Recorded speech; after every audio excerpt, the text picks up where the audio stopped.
Good evening, guys and girls. Welcome back to the channel, and welcome to a new customer from Wales. Welcome to MJ Performance.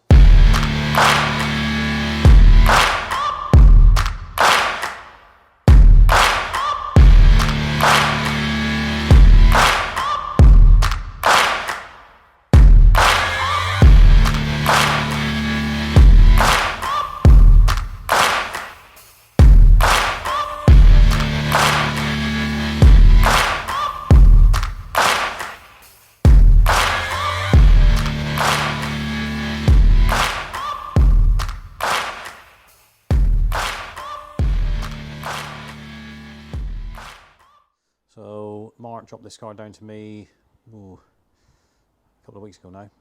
I did tell him that I couldn't touch it for a couple of weeks because I'm just loaded here with work. So he's cool with that. It's not his daily, so yeah, no pressure at all, which is really good. Because or else, I wouldn't have been able to do it, would I? So customers know the score before they bring the car down. But anyway, so what we got, so as you can see, white Mark 3 Focus RS, very low mileage, it's 5,000 miler, runs mount tune, a lot of mount tune on it. As you can see, look, we'll just talk about that, you can see the intercooler up, and then he's got the secondary bit of the crossover pipe here, look, and then down into the closed air box, you've got the mount tune, silicone hose, they use a K&M filter, yeah, got the mount tune oil filler cap. Hasn't got the dipstick to match that, which is normally they do it as a combo thing, don't they? Yeah. So other interesting things on this car. So it runs a mount tune M400 M, I think, which is the same as what Richard's got. Which Richards is up there. So the same as what Richards is running at the moment, but that will obviously be changed and coming off. The other thing with this one, it runs. I'm just going to show you in through the wheels. Yeah, so it's got the KW coilovers, not the same as my coilovers or Phil's coilovers. These are not the DDC plug and play type. All right, these are the V3s, which means that they are, you can't see it, but under there, they're adjustable at the top, so for the rebound and and all that sort of stuff on it. So yeah, they're not the DDC plug and play. That's what he's opted for. The other thing which he's got, it still runs the standard brakes on it, but as you can see, so he's got the mount. Well, mount tune don't make them. They're OZs, and they Ligeros. So this is what like a mount tune package of the wheel and tyre. He runs a Michelin Pilot Sport Cup 2, same as what we run, which is really cool. Not sure about pads. I don't think so. They might be just standard pads. I don't see any the brake pad difference on the rear either, but yeah, so it's got the sport cat, mount tune Miltech. It must be a Miltech sport cat. It's not Miltech exhaust on it, I think. But yeah, it's really clean. Nice to see him in white. Bit of a change from the nitrous blue, or well, look, black's a bit common down here because we've got two of them now down here at the moment. So yeah, it's really good to have different combos of colours. But anyway, so what we're doing, right, so we are going to be fitting, as you can see, look, mount tune inlet manifold. Comes with all the gaskets and seals and all that sort of stuff. The mount tune, rear, lower and motor mount. And then the other part, the missing link for the crossover. So this is that's the first part, which is which is effectively this part here, look, down to the turbo. So that'll make it the complete pairing then. Other things which I'll recommend for him to maybe think about is, get rid of that one. They look I'm not a lover of the way that they look anyway. They just look a bit cheap and basic, don't they? But upgrade it to a Pro Alloy one, which is really cool, and you can have it in the textured black, which would be pretty cool. But anyway, it's just something which I'll mention to him anyway. Something they can do while it's here or future, not a problem. Right, so that's that. So the mount tune manifold, and we talked about that, and then while he's here, we're going to be fitting the some radium, however you pronounce it, whilst it's here, because I've got to take the inlet manifold off anyway. So we've got to get to all this, inlet manifold's under there, take all that off, and then it just makes sense to get rid of the standard breather plate and change it for the radium one. You know, why wouldn't you? And then whilst you're doing that, we then put the PCV catch can on it as well. It's not even the full dual catch can, just a positive crankcase ventilation side of things. And then obviously you got your petcock drain. Now these have got a dipstick in them anyway, which is really cool. And then the drain is just, well, as it is, you can just put your hand down there and turn the tap.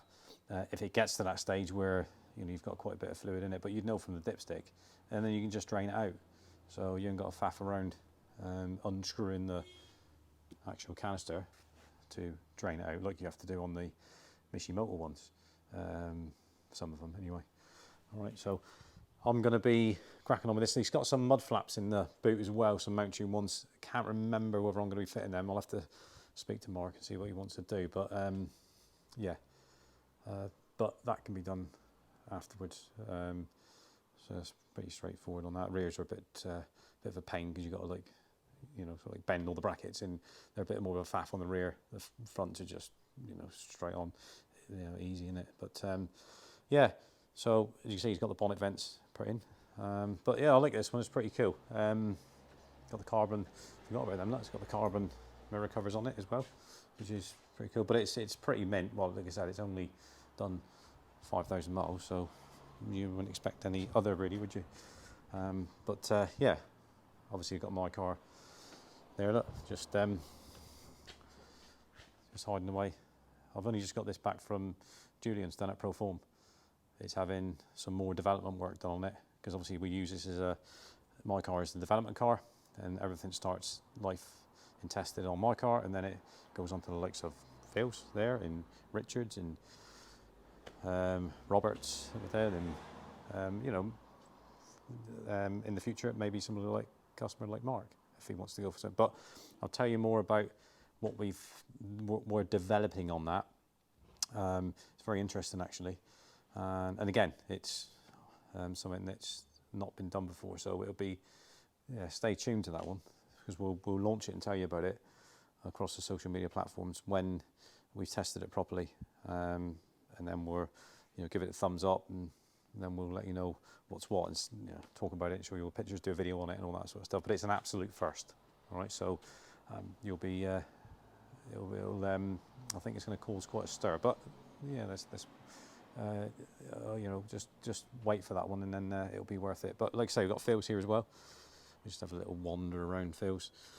I did give it a quick little clean, but it's black, and the dirty rain, it's just horrendous in it. But you can see the exclusive Simpson tailpipes. These are 5-inch tailpipes.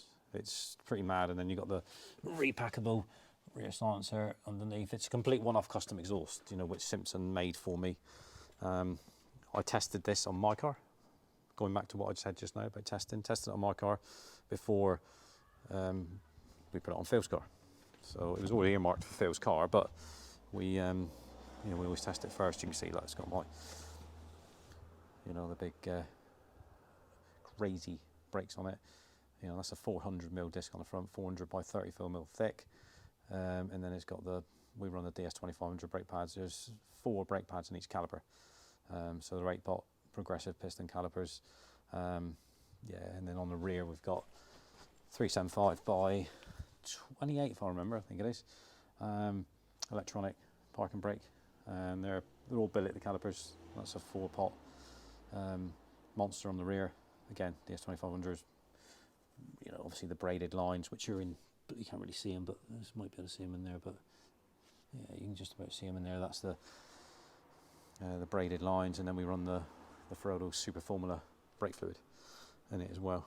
So, but the brakes are just mad, absolutely mad. Robert's got his car back now with the same setup on it, 400s and 375 rears, and he's just blown away by the brakes. But as you can see, look, it's called the Black Beast. It's at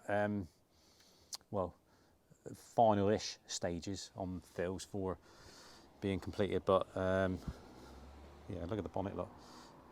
It's always, I always have a good look at the bonnet. It's quite incredible how that's been done, really. So for those of you who don't know, I've never seen another one ever where this has been done to. So it's not the same as, so don't get confused thinking that, oh, this is the, was it Roush or something, louvers, retro aftermarket ones. They're not, it's not, they look similar, but it's not them. So this is this is bonnet vents from for those of you who are old enough to remember, is a Sapphire Cosworth 4-wheel drive vents. So basically what we do is, well, not we, I didn't do it, but the way this has happened is you buy you got to get hold of a Sapphire 4-wheel drive Cosworth bonnet first, which is try and find one. That's the hardest part. And then basically it's a transplant which happens. So you buy a Focus bonnet, and then you transplant in the actual whole setup, because these are bolted in. So you need the actual underside of it, which is the key part, and then you need obviously the vents as well. But it's all got to be, these are all original, so it's all got to be in really good condition. You can't have any which are cracked and broken and all that sort of stuff. It needs to be top-notch quality. But it's the underside which is important as well. So basically that gets transplanted. So that gets chopped out and it gets refabricated into a new Focus bonnet like it is. So basically when it looks the same as, if you open the bonnet of a Sapphire Cosworth 4-wheel drive one, this looks the same as that, the way that is finished off. It's like it was done at the factory, which is incredible. But you're talking 50 plus man hours to do that, and you've got to be clever. You've got to be really talented to do that.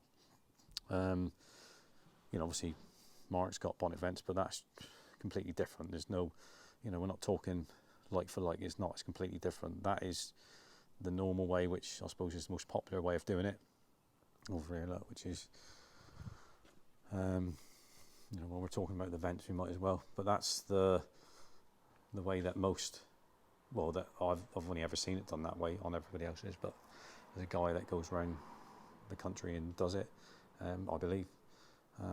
But you've obviously got to chop into it, chop them out, and then put the vents in.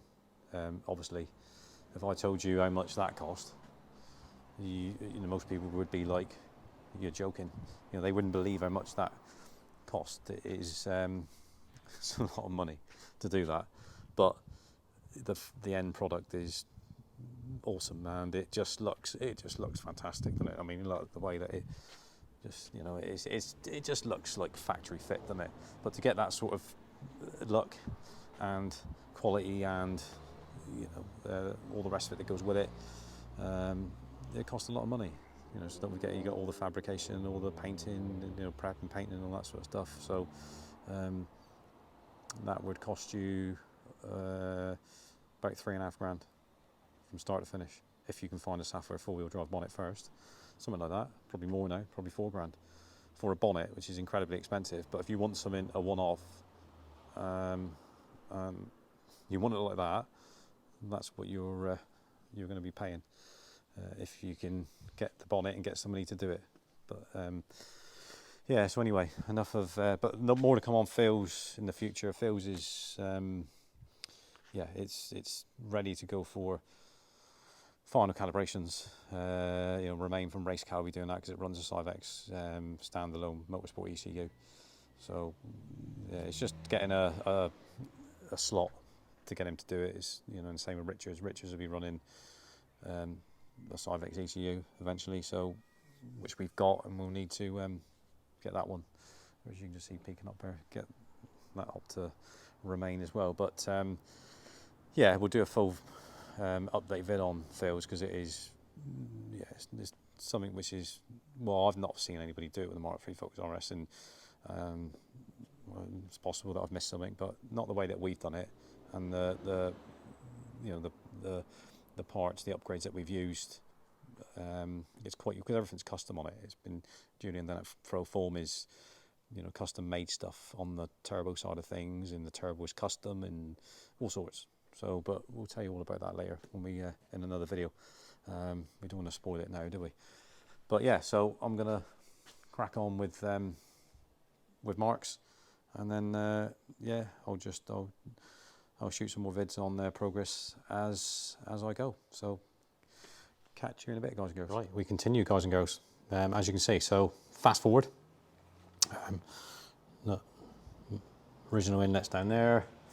There's some other bits and pieces down there that with the mounting crossover pipe. But anyway, so as you see, that the second part of the crossover pipe is off, just shows you that, and then the original plastic one goes down on the turbo, that's off as well.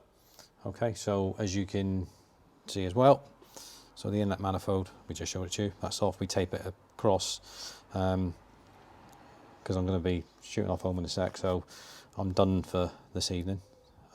So yeah, just tape it up so that no dust or foreign bodies get in there. And then you can see down there, look, to the breather plate, that's all off, original plastic one. And then what I'll do is I'll just cover that in a sec again, just to make sure that nothing finds its way in there overnight. And then tomorrow we'll crack on again, then we'll start building it all back up. It's not, it's not too bad, it's fairly straightforward on these, what with the manifold and the breather plate.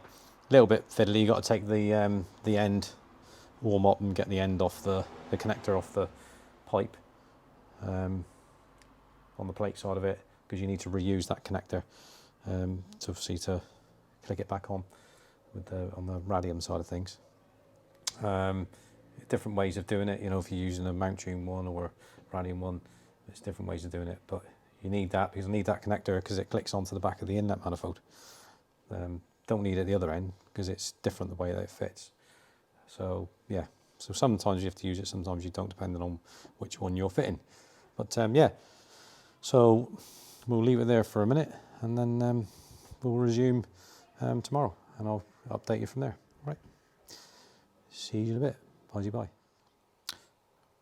Right, guys and girls, we continue. So as you can see, I've now fitted up the radium catch can. Look, there's the bracket, secures on there. We leave it all loose on the pipe work, the top port, the side port, because obviously we need to adjust it to make it good. And then obviously these pipes, then we'll just like put some cable ties down there or whatever, just to make sure that it's all nice and neat and out of the way of everything. But yeah, you can see the breather plate, you can just about see it there. I can move that out of the way, but yeah, so that's all on, all ready to go. Obviously you've got your port off the breather plate, which if you follow it around, it goes up to the top port, and your side port, which is here, look, follow that down, and that will come up there. Look, it's not connected to anything at the moment, but that goes onto the inlet manifold. In this case will be the mount tune one that we're going to be fitting. So I've done the rear lower motor mount as well. We'll show you that when we put it up in the air. But yeah, so just mocking up at the moment. I've got to swap over the, as you can see there, look, we got to swap over the throttle body on it, map sensor and all that sort of stuff over to the mount tune manifold, which is in there. All right, so yeah, I'll crack on and get the mount tune manifold on, and then yeah, back soon.